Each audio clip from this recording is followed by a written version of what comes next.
Hello दोस्तों, कैसे हैं आप लोग। दोस्तों, आज का जो वीडियो है वो एलटीएम पीसीबी डिजाइनर के थ्योरी के ऊपर है। दोस्तों, जो आज मैं थ्योरी बताऊंगा ये थ्योरी आपको डिजाइन करते समय बहुत काम आएगा। और दोस्तों, एलटीएम पीसीबी डिजाइन सीखने से पहले हमें एलटीएम पीसीबी डिजाइनर की थ्योरी पता होना चाहिए। दोस्तों, आज का जो थ्योरी क्लास है वो है technical terms for PCB design. Technical terms for PCB design. दोस्तों, एलटीएम पीसीबी डिजाइनर सॉफ्टवेयर के ऊपर जब भी आप कोई पीसीबी डिजाइन करना चाहेंगे तो आपको किन किन चीजों की जरूरत पड़ेगी, आज का जो वीडियो है इसी टॉपिक पे है। ठीक है। सबसे पहले हमें 5 चीजों की जरूरत पड़ती है। जो सबसे पहला है, जो सबसे पहला आइटम है वो है स्कीमेटिक। आपको कोई भी डिजाइन करने से पहले आपको स्कीमेटिक चाहिए।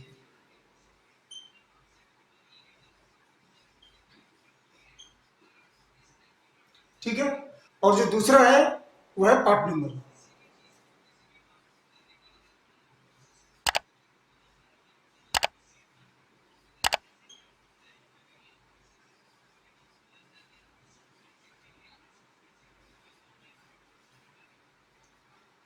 और जो थर्ड नंबर है वो है डाटा शीट।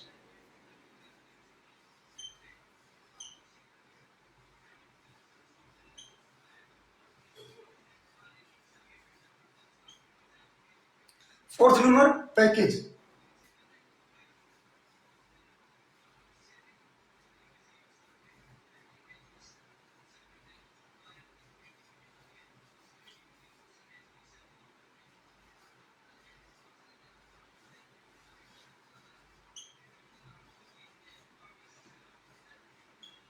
और पांचवा फुटप्रिंट। जब भी आप पीसीबी डिजाइन करना चाहेंगे इन पांचों आइटम की आपको जरूरत पड़ेगी। ठीक है।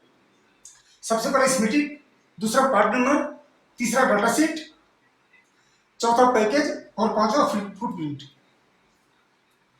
स्कीमेटिक क्या होता है? जो स्कीमेटिक होता है वो सर्किट डायग्राम होता है, जिससे हम समझ सकते हैं कि सर्किट में क्या क्या पार्ट लगा हुआ है, किस पार्ट्स के किस पिन से कौन सा कंपोनेंट लगा हुआ है। स्कीमेटिक आप स्क्रीन पे भी देख सकते हैं। और जो पार्ट नंबर है, पार्ट नंबर यानी कि जो पार्ट स्कीमेटिक के अंदर लग रहा है उसका नंबर क्या है। ठीक है। Data sheet. दोस्तों, डाटा शीट क्या होता है? किसी भी पार्ट्स की पूरी डिटेल होती है उसके अंदर। किसी भी पार्ट्स की डिटेल जब आप देखेंगे, मान लेते हैं किसी भी कंपोनेंट का आप डाटा शीट लेते हैं तो उस पार्ट्स की पूरी जानकारी उस डाटा शीट में होती है। पिन बाय पिन, किस पिन पर क्या इनपुट है, क्या आउटपुट है, कितने पिन की कंपोनेंट है और कितना करंट पास करता है, कितने वोल्टेज पे चलता है, टोटली जो होता है सारी जानकारी उसके ऊपर होती है। हमें जो इलेक्ट्रिकल प्रॉपर्टीज है हमें उस पर ध्यान नहीं देना है। जो डिजाइनर है, जो सिर्फ डिजाइन करना चाहते हैं, उनको इलेक्ट्रिकल प्रॉपर्टी से कोई मतलब नहीं है। उनको सिर्फ मतलब है पिच से। कंपोनेंट की पिच कितनी है, कितनी टांगे उसके अंदर है, कितनी पिन है और हर एक पिन की दूरी कितनी है, हमें वही डिटेल देखनी होती है। अगर हमारे पास वो पार्ट्स नहीं है हमारे लाइब्रेरी में तो हम उसको आसानी से बना सके, इसलिए हमें डाटा शीट देखना बहुत जरूरी होता है। डाटा शीट ही देखकर आप कोई भी कंपोनेंट फुटप्रिंट बना सकते हैं। जब डाटा शीट देखेंगे तब आप फुटप्रिंट बनाएंगे। लास्ट में जो आप फुटप्रिंट देख रहे हैं तभी बना पाएंगे। फुटप्रिंट वही होता है कि मान लेते कोई कंपोनेंट है, जैसे कि मैं ये एक 3 पिन का ट्रांजिस्टर बना लेते हैं। ठीक है। इसका जो पैकेज होता है, आप देख रहे हैं पैकेज, साथ में पैकेज की भी बात करते रहा हूं मैं।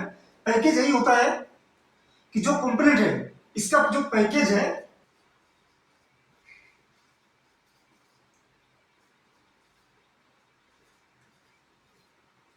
इस पार्ट्स का जो पैकेज होता है 2 to 20, इसको 2 to 20 बोलते हैं। ऐसे ही हर एक पार्ट्स का एक पैकेज नंबर होता है। पैकेज का मतलब क्या हो गया? पैकेज का मतलब हो गया कि package is group A component. ठीक है। किसी भी कंपोनेंट का एक ग्रुप, इस ग्रुप का जितना भी कंपोनेंट होता है उसका पैकेज नंबर है 2 to 20। ठीक है। ऐसे ही हर कंपोनेंट का एक पैकेज होता है। डिजाइन करते करते धीरे धीरे आप समझ जाएंगे। हो सकता है आप लोग को कुछ भाई को पता भी हो। ठीक है। इसमें ठीक समझ गया। सर्किट डायग्राम होता है, पार्ट नंबर किसी भी पार्ट्स का नंबर, डाटा शीट यानी कि किसी कंपोनेंट की जब डाटा शीट लेंगे उसकी सारी डिटेल उसके अंदर मिल जाएगी। पैकेज कि जो कंपोनेंट है, जो कंपोनेंट सर्किट में लग रहा है उसकी पैकेज क्या है, पैकेज के हिसाब से हम कंपोनेंट को सर्किट में यूज करते हैं। लास्ट है फुटप्रिंट। फुटप्रिंट यानी कि जो ये कंपोनेंट का प्रिंट है, फुट है, जो इस कंपोनेंट का फुट है एक पिन से दूसरी पिन की दूरी क्या होती है, इसको पिच भी कहते हैं, इसको पिच भी कहते हैं। फुटप्रिंट भी यही है, जब इसका जो फुटप्रिंट होता है,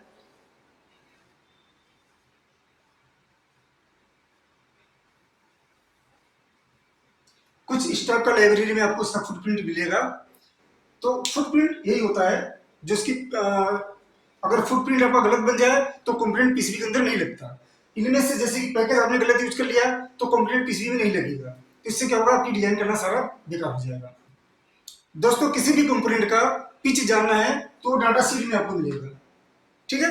उसका फुटप्रिंट डाटा शीट, टोटली जानकारी आपको डाटा शीट में मिल जाएगा। तो पीसीबी बनाने से पहले इन 5 आइटम का आपके पास होना जरूरी है। ओके दोस्तों, तो आई होप कि आप लोग समझ चुके होंगे technical terms for PCB design के बारे में। अब मैं आपको दूसरा बता दूं, इसको मैं मिटा देता हूं।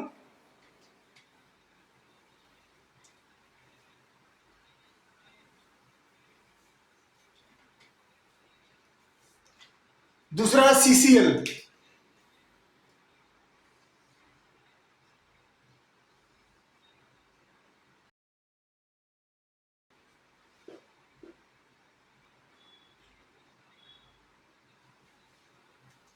सीसीएल का मतलब हो गया कॉपर क्लेड लेमिनेट, ठीक है।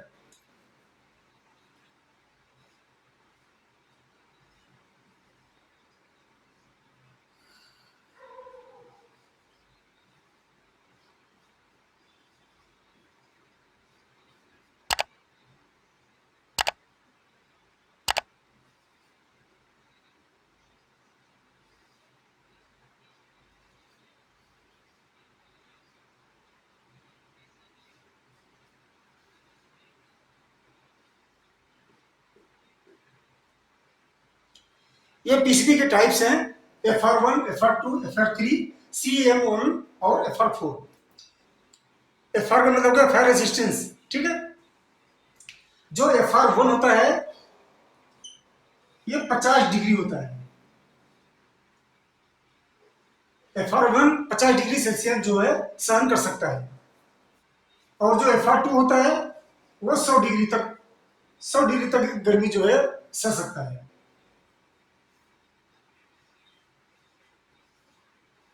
FR3 150 डिग्री तक गर्मी सह सकता है, और FR4 जो होता है 180 डिग्री तक गर्मी पीसीबी सह सकती है। ये पीसीबी के जो टाइप्स है उसके बारे में है कि पीसीबी कितनी गर्मी सह सकती है। हो सकता है जो पीसीबी आप डिजाइन कर रहे हैं वो किसी पावर सप्लाई का हो, जो जिसके अंदर से करंट बहुत ज्यादा चल रहा हो, इसलिए पीसीबी गर्म हो रही हो, तो इसलिए जैसी पीसीबी होती है उसी हिसाब से यूज करते हैं, ठीक है। और FR4 एक सिर्फ ऐसी पीसीबी है जिसमें पीटीएच नॉन पीटीएच दोनों बनता है। पीटीएच पीसीबी जब भी बनेगी वो सिर्फ FR4 में बनता है, ठीक है। पीटीएच पीसीबी जब भी बनेगी यानी कि डबल लेयर की डिजाइन करना भी मैं आप लोग को बताया नहीं हूं, आगे मैं बताऊंगा।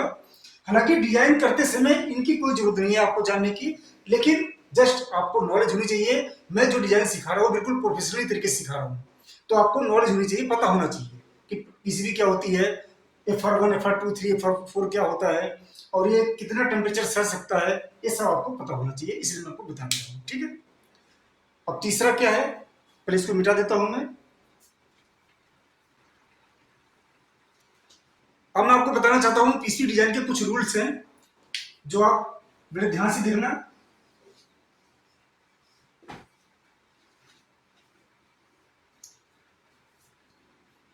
दोस्तों अब रूल्स क्या है मैं आपको बता दूं कि जब हम सिंगल लेयर या डबल लेयर पीसीबी डिजाइन करते हैं तो उसमें जो ट्रैक हम राउटिंग करेंगे तो उसकी विड्थ कितनी होगी और ट्रैक के बीच में गैप कितना होना चाहिए, ठीक है।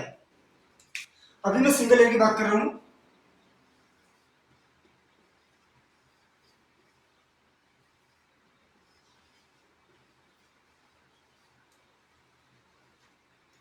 सिंगल लेयर की जो एक ट्रैक से दूसरे ट्रैक की जो बीच की गैप होती है वो होता है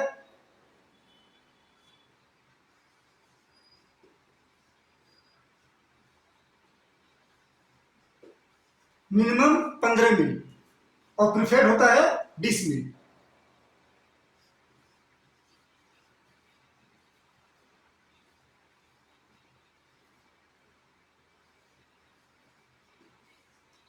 मिनिमम 15 मिल, प्रीफर्ड 20 मिल, ठीक है। और यहीं पर जब डबल लेयर बनाएंगे,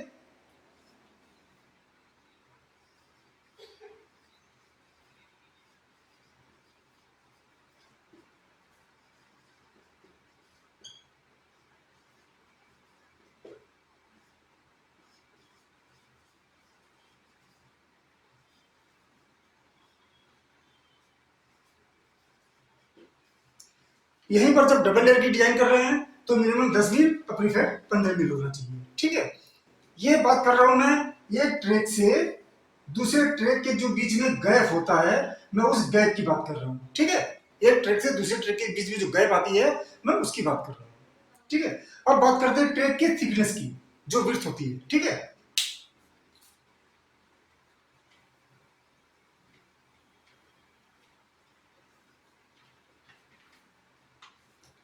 अब बात करते हैं सिंगल लेयर में ट्रैक की विड्थ कितनी होनी चाहिए, ठीक है।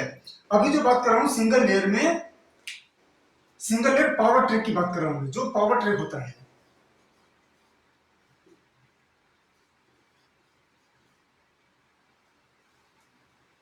सिंगल लेयर में जो पावर ट्रैक होता है, अभी मैं उसकी बात कर रहा हूं, ठीक है।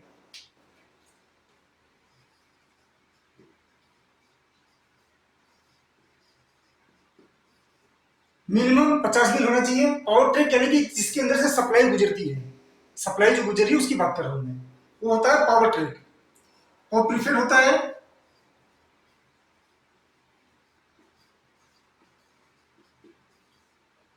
70 मिल, ठीक है। ये होता है पावर ट्रैक की बात कर रहा हूं मैं। यहीं पर अगर हम बात करें सिग्नल ट्रैक की, बहुत सी ऐसी होती है जो सिग्नल ट्रैक होता है, जिसके अंदर कोई सिग्नल सेंड, जिस ट्रैक से अंदर कोई सिग्नल जाता है उसकी बात कर रहा हूं मैं, ठीक है। ये पावर ट्रैक है। पावर ट्रैक मिनिमम 50 मिल होना चाहिए और प्रीफेड 70 मिल होना चाहिए, ठीक है। अब बात करते हैं सिग्नल लेयर की। जिस ट्रैक के जरिए कोई सिग्नल जा रहा होगा उसको बोलते हैं सिग्नल ट्रैक। ये पावर ट्रैक था। पावर ट्रैक का मतलब ट्रैक से अंदर जब सप्लाई जा रही होती है उसको पावर ट्रैक कहते हैं,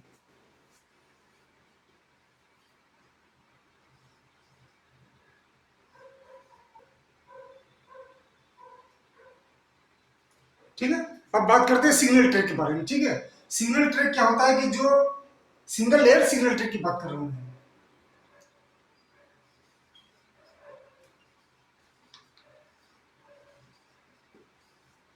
मिनिमम 30 मिल और preferred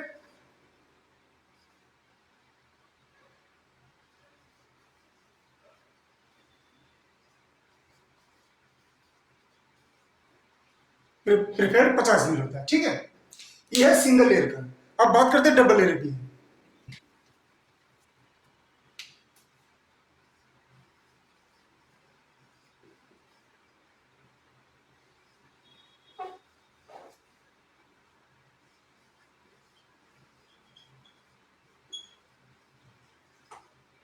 double layer power track की बात कर रहा हूं मैं। डबल लेयर पावर ट्रैक में जो मिनिमम मिनिमम विड्थ होती है वो होता है 30 मिल, ठीक है। अब प्रीफेड होता है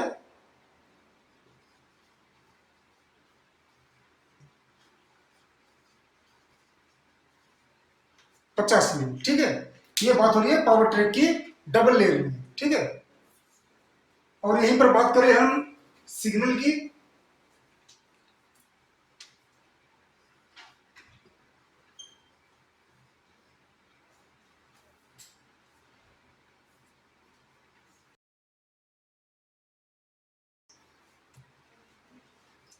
यहीं पे बात करें सिग्नल की तो मिनिमम होता है 15 मिल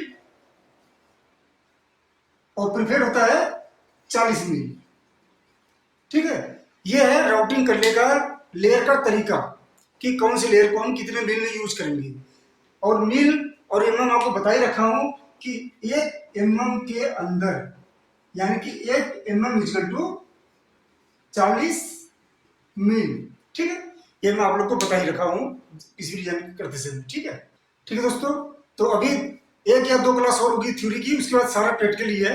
दो क्लास थ्योरी को पूरा करने के बाद बाकी जो डबल लेयर है और आउटपुट कैसे जनरेट करते हैं, पीडीएफ कैसे बनाते हैं, गड़बड़ कैसे बनाते हैं, इसके बारे में मैं प्रैक्टिकल करवाऊंगा आप लोगों को, ठीक है। ये पहला क्लास था थ्योरी का। एक या दो क्लास और होगी थ्योरी की, उसके बाद सारा सारे प्रैक्टिकल ही प्रैक्टिकल। तो आज की वीडियो में बस इतना ही। नमस्कार।